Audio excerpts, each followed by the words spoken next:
ڈرامے انٹرٹینمنٹ کے ساتھ ساتھ کلچر کو بھی فروغ دیتے ہیں۔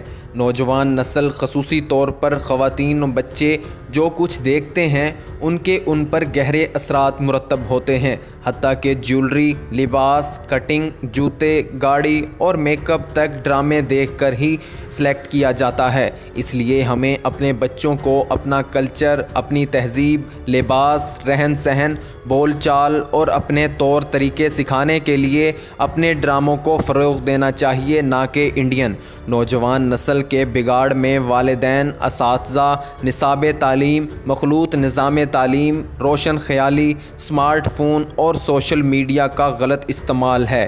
کسی بھی ملک کی تعمیر و ترقی میں نوجوان نسل اہم رول ادا کرتی ہے۔ کسی بھی ملک کی ترقی و خوشحالی کا اندازہ اس ملک کی نوجوان نسل سے لگایا جا سکتا ہے۔ قوموں کے عروج و زوال، فتح و نصرت اور شکست کا دار و مدار اس ملک و قوم کی نوجوان نسل پر ہی ہوتا ہے۔ نیشنل ہیومن ڈیولپمنٹ کے مطابق پاکستان کی کل آبادی کا 64% اس وقت 30 سال سے کم عمر افراد پر مشتمل ہے، جبکہ 29% 15 سے 29 سال کی عمر کے افراد پر مشتمل ہیں۔ اقوام متحدہ کی ترقیاتی رپورٹ کے مطابق تاریخ میں پہلی بار پاکستان کی ایک ریکارڈ آبادی نوجوانوں پر مشتمل ہے۔ ہماری بدقسمتی دیکھیے، ہم نے نوجوان نسل کو اوپر اٹھانے کی بجائے بیڑا غرق کر دیا ہے۔ سب سے پہلے تو میں والدین کو اس کا ذمہ دار ٹھہراتا ہوں جو اپنے بچوں کو اپنی مصروفیت کی وجہ سے ٹائم نہیں دے پاتے اور نہ ہی بچوں کو کھیل کود کے لیے ٹائم دیتے ہیں۔ بچے انٹرٹینمنٹ کے لیے ٹی وی، کیبل، فلموں اور ڈراموں کا سہارا لیتے ہوئے نظر آتے ہیں، اور اوپر سے ٹی وی پر ایسے غیر اخلاقی شرمناک اشتہارات آتے ہیں کہ کوئی ذی شعور آدمی اپنی فیملی کے ساتھ بیٹھ کر ٹی وی پر ڈرامہ نہیں دیکھ سکتا، اور انڈین ڈراموں نے تو اخلاقیات کی دھجیاں بکھیر کر رکھ دی ہیں۔ انڈین ڈراموں میں تنگ لباس، نکر، شرٹ اور بوسو کنار عام پایا جاتا ہے، جو کہ ہمارے معاشرے میں اخلاق کا جنازہ نکال رہے ہیں، اور ان کی وجہ سے گھروں میں لڑائی جھگڑے اور طلاقیں عام ہو رہی ہیں۔ یہ ڈرامے ہمارے گھروں میں بڑے شوق سے دیکھے جاتے ہیں۔ دوسرے نمبر پر اساتذہ کرام ہیں، جو ہمارے معاشرے کی سب سے عزت و احترام والی شخصیت ہیں۔ ان کے ہاتھوں میں نوجوان نسل کا مستقبل ہوتا ہے۔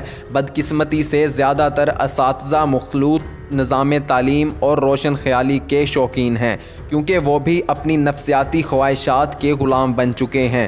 مخلوط نظام تعلیم اور روشن خیالی لبرل طبقے نے نوجوان نسل کا بیڑا غرق کر کے رکھ دیا ہے۔ پرائیویٹ اسکول کالج میں تو کوئی پوچھنے والا ہی نہیں، کھلی آزادی ہے۔ ڈانس پارٹیاں جس میں جوان لڑکے اور لڑکیاں اکٹھے ڈانس کرتے ہیں، استاد اور استانیاں بھی پورے طریقے سے انجوائے کرتے ہیں اور ساتھ شامل رہتے ہیں۔ رنگا رنگ پارٹیوں میں والدین کو بھی مدعو کیا جاتا ہے۔ پرائیویٹ اداروں میں مخلوط تعلیم، روشن خیالی کو پروان چڑھانے کے لیے باقاعدہ فنڈنگ ہوتی ہے۔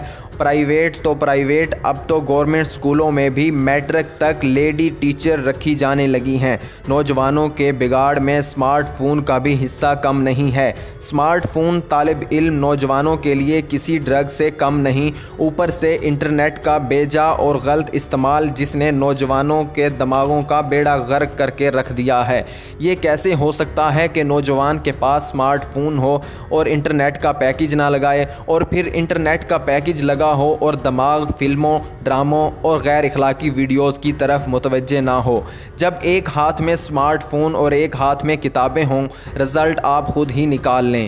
نوجوان نسل کو تباہ کرنے کے لیے اسکول، کالج اور یونیورسٹیز میں ڈرگز کا بے جا استعمال۔ ڈرگز ایک ایسی بیماری ہے جو اس میں مبتلا ہوتا ہے، اسے اپنے والدین اور کسی کی بھی پرواہ نہیں رہتی۔ ڈرگز زدہ نوجوان اپنے ساتھ کئی اور نوجوانوں کا بھی مستقبل تباہ کرتا ہے۔ ایسے نوجوان اپنے ملک و قوم کا کیا بھلا کریں گے؟ میری والدین سے اپیل ہے، اپنے بچوں کو ٹائم دیں اور ان کی ہر حرکت پر نظر رکھیں۔ حکومت وقت اور اداروں سے اپیل ہے کہ نظام تعلیم کی خرابیاں، نصاب تعلیم کی خرابیاں، مخلوط نظام تعلیم اور روشن خیالی کو چھوڑ کر اسلامی طرز تعلیم کو اپنائیں، تاکہ نوجوان نسل میں اخلاقیات اور ادب پیدا ہو۔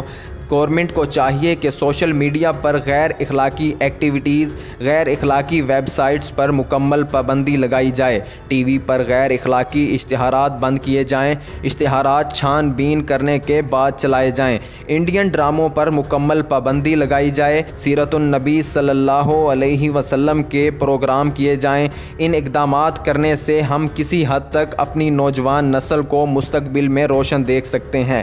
اس کے لیے ہمیں کچھ نہ کچھ تو کرنا ہوگا۔